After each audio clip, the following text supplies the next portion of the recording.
Right, we've come to a place called Ampfing in Germany. I think it's in Bavaria. I think we're in Bavaria actually. Right, somewhere in this woods, something extraordinary was built near the end of the war. I think about 1944. Well, come along and have a look at what we're going to look at. Near the end of the Second World War, Germany's resources were running really low. The Allies had bombed them quite well, so they ended up having very, very low resources. But Hitler was fascinated with what they call wonder weapon. So wonder weapons are like V1, V2, V3, which was the somebody down there. Is somebody down there? V3 was the rocket-propelled guns that were aimed at England, a place called Mimoyek in France. We also started to invent the rocket-powered aircraft called the Me-262.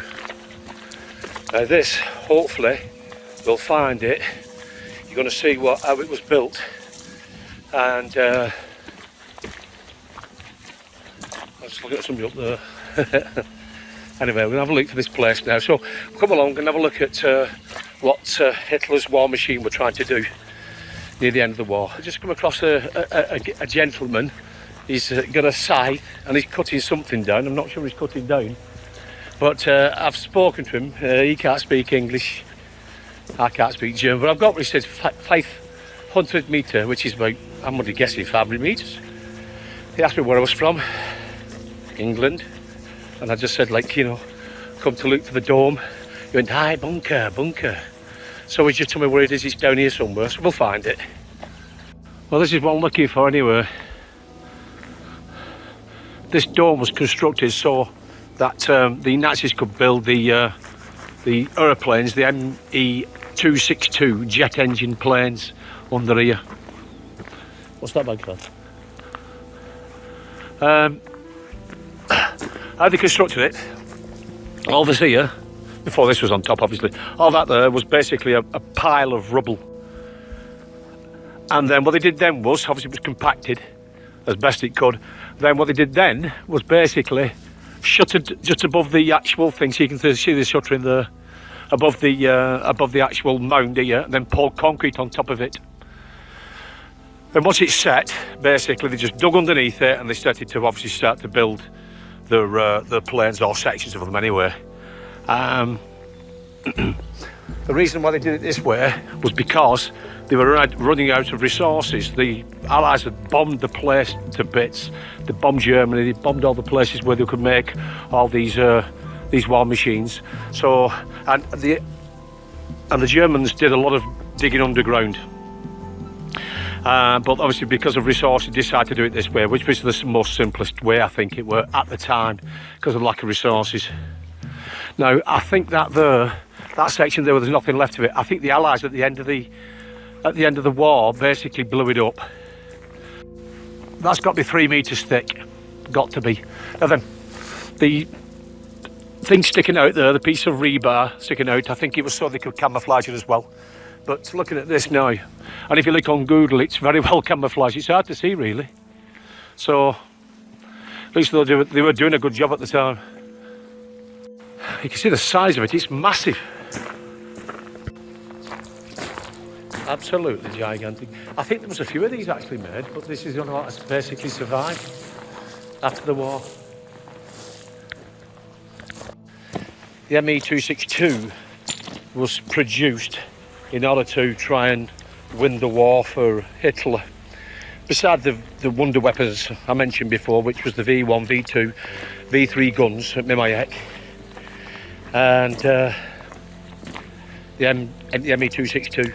That was one of the very first ever jet fighters. There was another one made by the Germans, can't remember what it was called, but I don't think it was in mass production. I might be wrong, but I know the Me-262 was.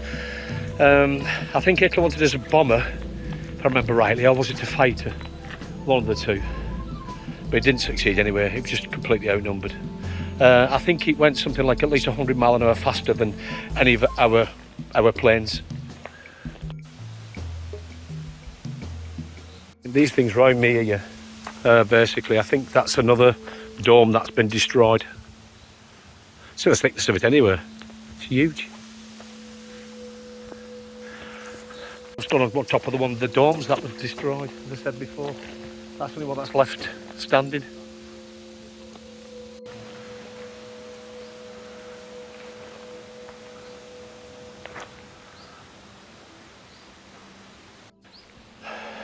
Just been speaking to a couple of German lads. They're on a business trip, so they've come to do a bit of sightseeing like I have. They were saying that where I was standing before, which is over there, it was the dome like this. But the Allies blew it up. You still walk on it, it's easy to walk on. And again, they tried to blow this up, but for whatever reason it is, they didn't succeed. Right, I'm partway up the back of the top of this dome. I'm going to carry on now.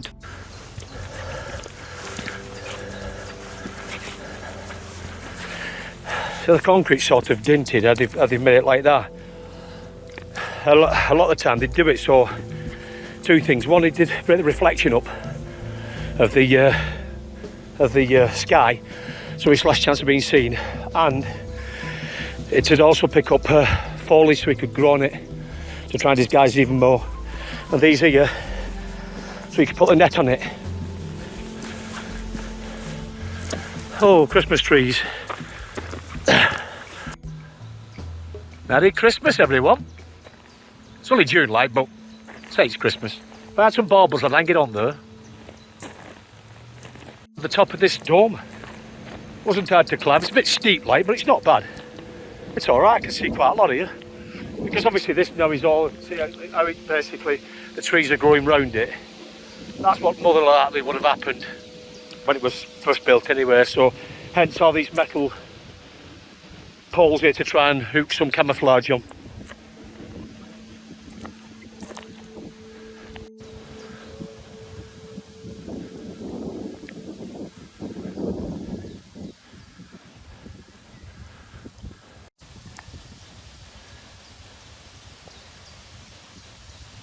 Right, now to get down without falling and break my bloody neck.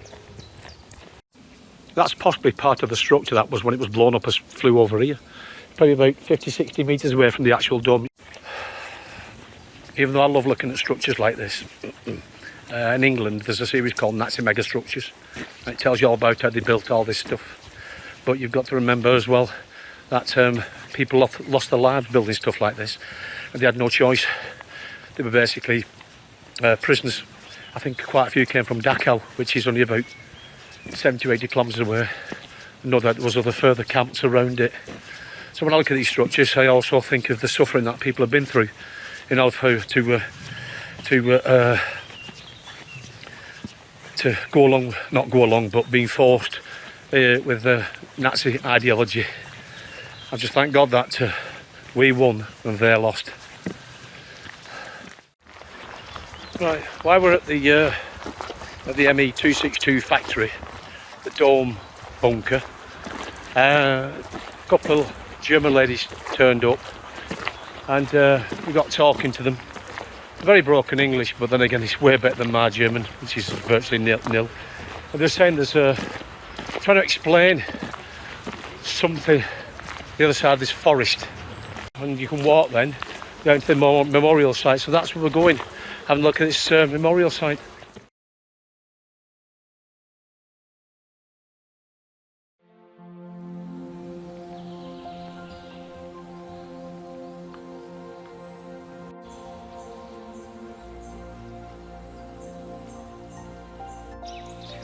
We're now at the mass grave of these workers who built the dome bunkers. As I said before, they were all prisoners of, not prisoners of war actually, they're not. Basically, there were a lot of Jews. You can tell that because these pieces of tree have stones on them. You see there. And that's usually the Jews do that. If you go to a grave and you see a stone on top, it means that if somebody has remembered them, and saying they've never forgotten them. So there's quite a few here. I've got stones on top.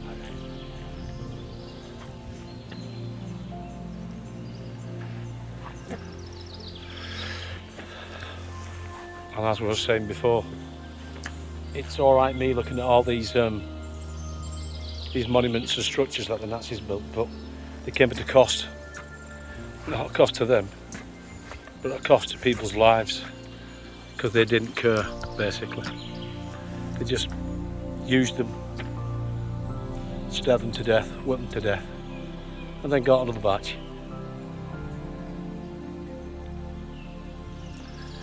The evil that men do to each other.